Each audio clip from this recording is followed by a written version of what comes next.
A minha história de vida, ela se mistura um pouco com a história da Universidade Federal de Santa Maria. Meus pais vieram para cá para trabalhar na Universidade Federal de Santa Maria e desde os 6 anos de idade eu frequento muito a universidade. Meu pai trabalhava lá no Tambo e eu circulava aqui dentro da universidade com muita tranquilidade. Com 16 anos eu ingressei como aluno aqui na universidade, no curso de Engenharia Elétrica. Quando eu cheguei no laboratório de Engenharia Elétrica, eu digo, aqui é meu chão, é aqui que eu quero, e me realizei com a entrada no curso de Engenharia Elétrica. Assim que eu fiz 18 anos, eu entrei como servidor técnico administrativo de nível médio da instituição. Eu entrei como programador de computador e em 16 de abril de 1985, então faz um pouquinho mais de 40 anos que eu ingressei como servidor nessa instituição. E eu fui o primeiro servidor da universidade a se afastar para fazer mestrado e doutorado.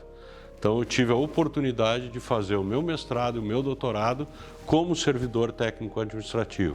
Antes de terminar o doutorado, surgiu um concurso aqui para a universidade, na área de inteligência artificial. Fiz o concurso, passei em primeiro lugar e em 92, então, eu assumi como docente aqui na universidade, né, para dar aula na primeira turma do curso de computação.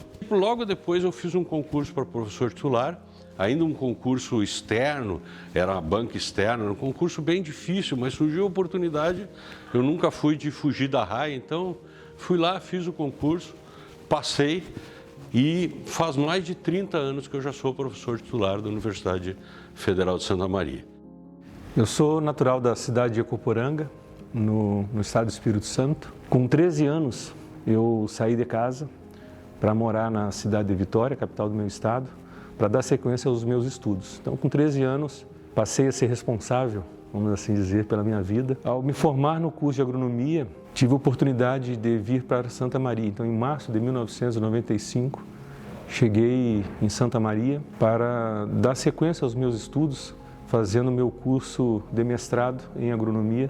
Na sequência, fui selecionado para cursar o meu doutorado na Universidade Estadual Paulista, no campus de Jaboticabal. Em 1998, fiz o concurso e fui aprovado para ser professor da Universidade Federal de Santa Maria, Departamento de Fitotecnia, no Centro de Ciências Rurais. Tive também algumas oportunidades de exercer cargos administrativos, então passei em alguns cargos como chefia de departamento, dentro do meu departamento de fitotecnia, coordenei o nosso programa de pós-graduação em agronomia, fui convidado, alguns anos depois, para fazer parte da equipe da Pró-Reitoria de Pós-Graduação em Pesquisa, na gestão do professor Felipe, professor Dalvan, junto à reitoria, exercendo o cargo de coordenador de iniciação científica. Atualmente, desde 2022, exerço a função de diretor do Centro de Ciências Rurais e a gente vem trabalhando de uma forma de entender que, além dessa formação profissional, essa capacitação profissional, a gente tem que dar também uma formação mais humana para esses nossos alunos, para esses nossos acadêmicos, que na sequência da carreira deles também passam a ser formadores de opinião, passam a ser também formadores de recursos humanos e formadores de novos profissionais. Na época, o professor Lima, então, aceitou esse desafio e, dentre todas as pessoas que ele poderia ter escolhido para ser o vice-reitor dele, eu fui escolhido para caminhar com ele. Então, nós tínhamos já, da gestão anterior, o compromisso de implantar 2 unidades fora de sede, Palmeira das Missões e Frederico Westphalen.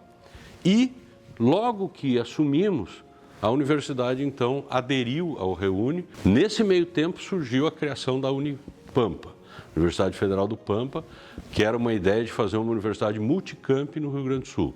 Eram 10 campi a serem implantados, dos quais 5 ficaram com Pelotas, 5 ficaram sob a responsabilidade da Universidade Federal de Santa Maria. Era 2006, fevereiro de 2006, e nós tínhamos que iniciar as aulas antes da eleição para presidente. Começamos a implantar 7 campi simultaneamente. Saímos de 12.600 alunos para perto de 30.000 alunos ao final da expansão. Foi um período muito profícuo da universidade, esse período de REUNI, e nós conseguimos construir mais de 100.000 metros quadrados dentro do campus. Então, nós não só ampliamos a universidade em termos de estudantes, de novos cursos de graduação e pós-graduação, mas nós criamos condições para que esses cursos pudessem se realizar dentro dessa nova realidade da instituição, que foi a ampliação do Reúne. Claro que teve N situações difíceis, né? Passamos por muitas coisas, né? Mas eu acho que fomos reconhecidos pela comunidade, tanto é que 4 anos depois fomos eleitos reitores da universidade, junto com o professor Dalvan. Nós assumimos a direção do CCR em novembro do ano de 2022, com poucos recursos, né, financeiros, orçamentários, mas a nossa comunidade, né, e não só a comunidade de docentes, mas dos nossos colegas técnicos administrativos e também dos nossos acadêmicos, entenderam que coletivamente, de forma conjunta, nós poderíamos pensar e organizar, né, toda uma sequência de obras necessárias. Então tivemos o primeiro desafio, que foi os desafios, né, de reconstrução e restauração dos nossos telhados.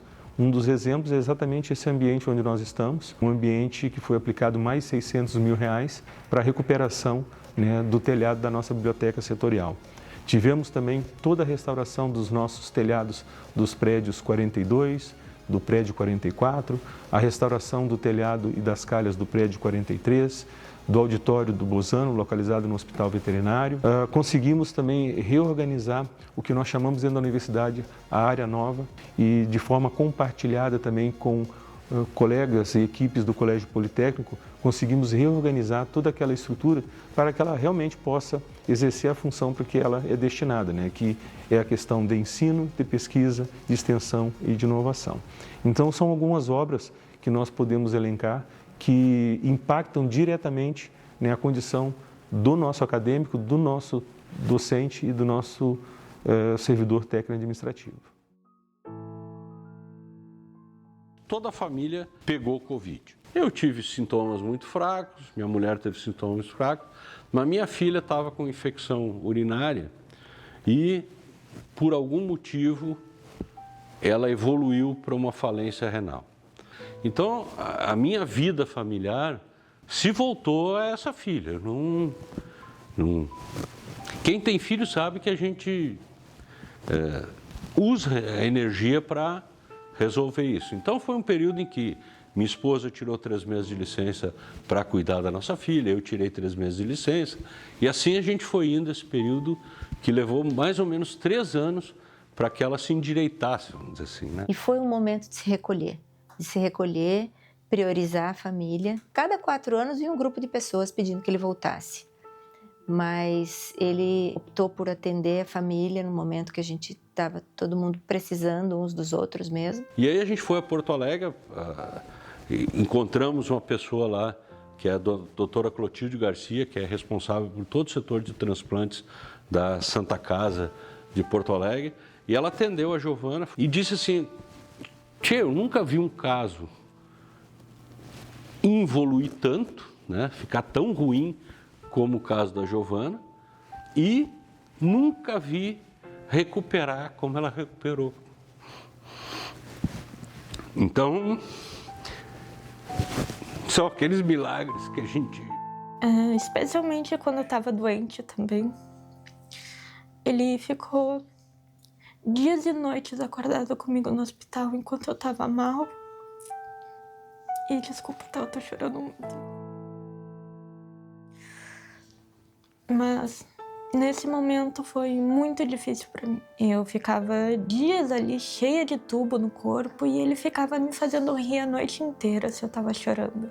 Ele simplesmente, ele tá lá. E quando ele tá de corpo e alma contigo. Ele não desiste de te ajudar, por mais difícil que esteja a situação.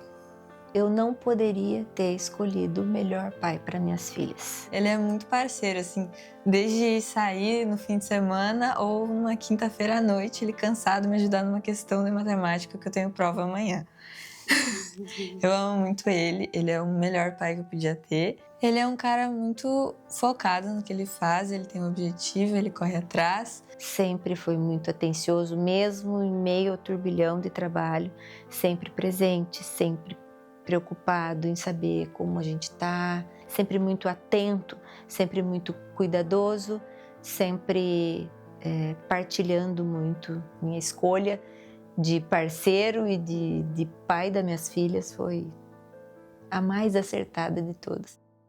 O pai sempre foi um paizão. Eu digo que eu não tenho só um pai, eu tenho um melhor amigo. Então, qualquer coisa que acontece comigo, eu converso com ele.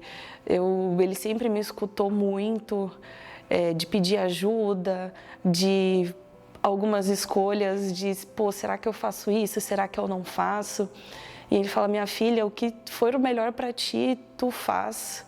Pensa nas consequências, tu te conhece, então faz o que for o melhor para ti. O Alessandro, ele tem um machismo desconstruído, que eu acho isso muito interessante, porque é tão difícil hoje a gente encontrar homens que se coloquem no nosso lugar, né, e que ele domina. Nossa casa é dominada pelo Alessandro, né? Quem cuida mais da nossa casa é o Alessandro do que eu.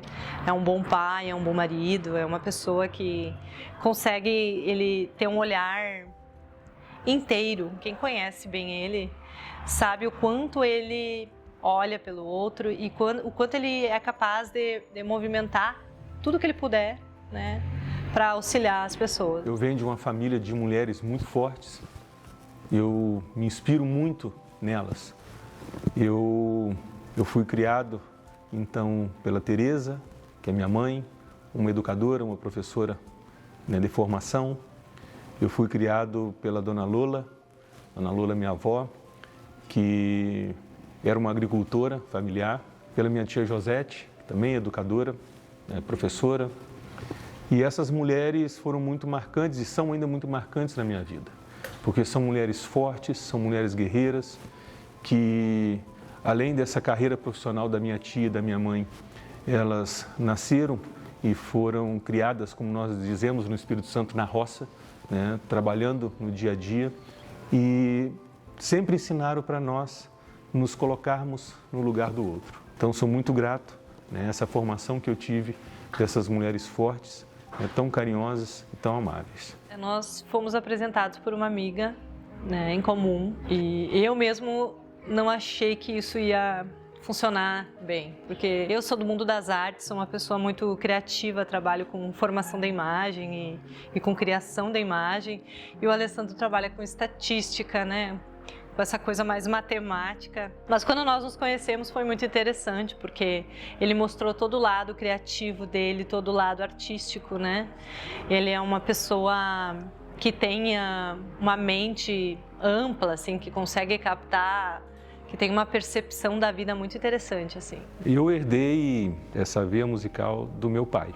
Ele era músico profissional, multi-instrumentista e autodidata. Eu herdei essa veia musical, né? E também sou autodidata, né, em violão, em contrabaixo, em percussão.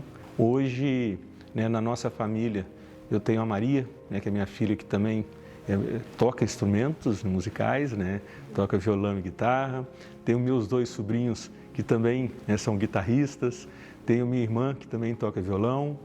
E quando nós nos encontramos, né, em finais de ano, em eventos de família, literalmente é uma festa. Sempre nas reuniões de família, sempre me pedem, vamos cantar um Cássia Eller, vamos cantar, vamos contar alguma do Tim Maia. E aí junta toda a família e começa a puxar um violão, algum puxa um instrumento que eu nem sei de onde que surgiu. E basicamente a reunião de família vira um show, com todo mundo tocando, cantando. É a coisa que une a nossa família.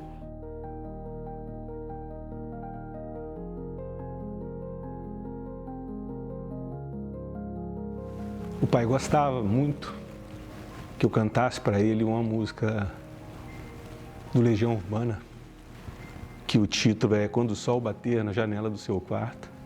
Ele sempre falava assim para mim, toca aquela do sol para mim. E eu falava assim, só se você tocar para mim aquela do Tim Maia, que era a Festa de Santo Reis. Então são 2 músicas que eu confesso que até hoje eu não consigo nem ouvir, muito menos tocar e cantar. porque essa memória muito marcante, né, para mim. E que vai ter um momento, sim, que eu vou conseguir tocar para ele, né, e cantar para ele.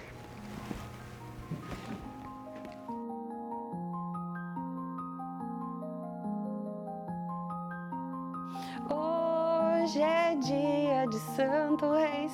Aí nessa parte eu vou começar a tocar. Aí, hoje é dia de Santo Reis. Eu não sei o resto. É essa parte que eu fico e fico só tocando e repetindo.